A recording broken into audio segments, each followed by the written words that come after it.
Good morning, students. Welcome back to your English online class.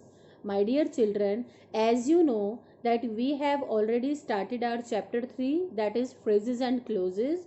In previous sessions we have learnt about phrases, about the definition of clauses, as well as there are two types of clauses, main clause and subordinate clause. Main clause does not have any subpart, but yes, subordinate clause have. And the same, which parts are there of subordinate clause, that we are going to discuss in detail, that we are going to learn in detail through your own grammar book only. So let's have a look on that.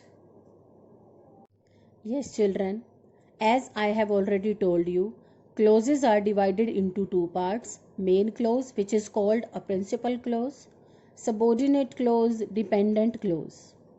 Further, main clause does not have any subpart, but subordinate clause has further three parts: noun clause, adjective clause, and adverb clause. Children, as we learnt at the time of phrases that noun phrase acts as noun, in the same way, noun clause also functions as a noun in a sentence and is called a noun clause. But the major difference which a phrase and noun has, phrase does not have a subject verb combination, but yes, clause has a subject verb combination. First type of clause, subordinate clause, is noun clause. It functions as noun in a sentence. That's why it is called a noun clause. In noun clause, of course, we will get the answer of what. You can see that. Let's take this example first of all, or this one. She promised that she would help me. What she promised? That she would help me. I know where he lives. What do you know? What do I know? That where he lives. So, as noun phrase, in noun clause also we get the answer of what, but the difference is phrase does not have a subject verb combination, but yes, noun clause has. Further, children, noun clause acts like noun phrase. This means that noun clauses may be subject, object, complement, or object of preposition. It is not a compulsion that noun clause will be in the beginning of the sentence only. It can be in the middle, it can be at the end. It can act as a subject, object, complement, or object of preposition. Beta, all the examples which have been given here, you would find that in every sentence you will be getting the answer of what, whether noun phrase has been used as a subject, object, or whatever. Let's see. What he says is true. Here, noun clause has been described as a subject. So, what is true? What he says. Why he left this place is a mystery. What is a mystery? Why he left this place. If we consider noun clause as an object, I don't understand what he says. What I don't understand? What he says. I can't say whether he will come or not. What can't I say? Whether he will come or not. I am not sure whether he will come or not. Complement. The problem is that there is no one to help us. What is the problem?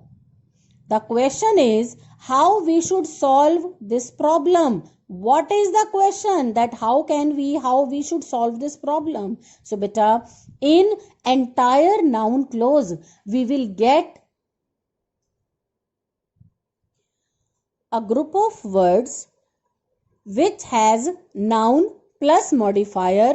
They will surely have a proper subject as well as a verb, and whether noun clause has been used as a subject, object, complement, or object of preposition, we will always get the answer of what?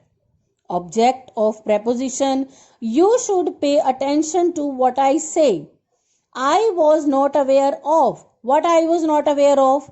How he managed to go there. Yes, I was not aware of what? How he managed to go there. The second type of clause is subordinate clauses. Before explaining the second dependent clause, that is adjective clause, let's have a look on exercise 3. Children, here it has been asked, encircle the noun clause in the following sentences. Encircle the noun clause.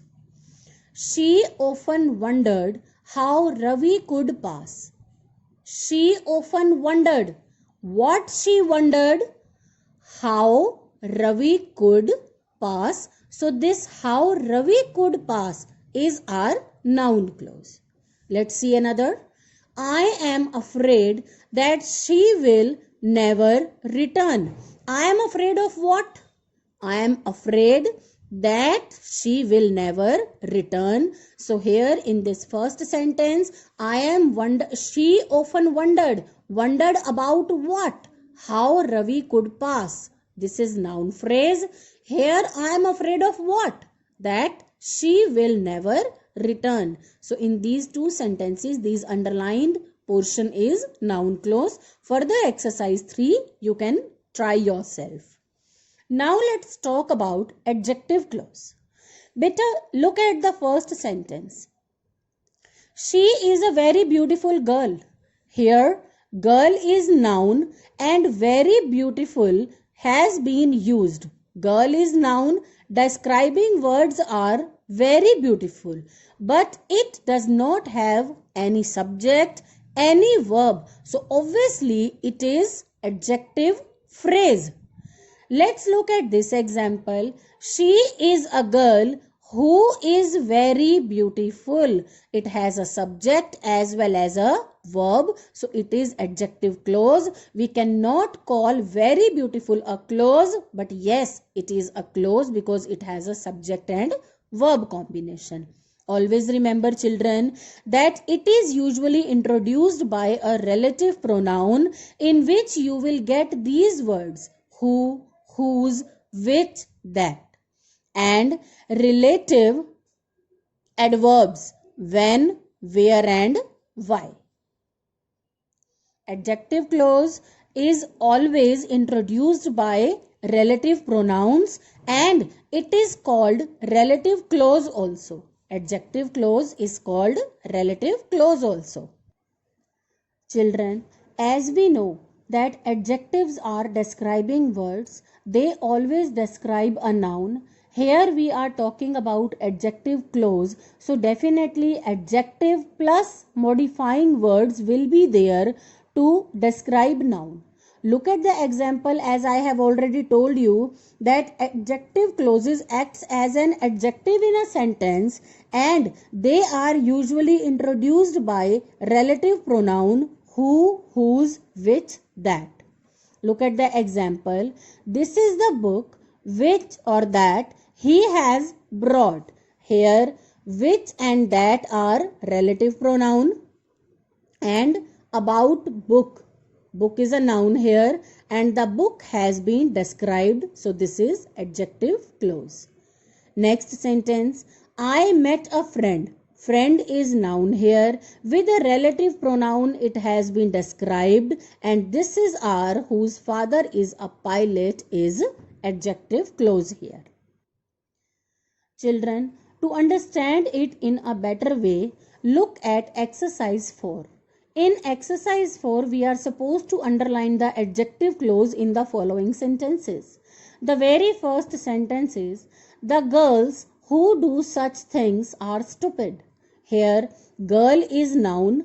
We are supposed to underline adjective clause. Adjective clause means describing words with modifiers. So, girl is noun here and these words are describing the girl. So, these underlined words are adjective clause.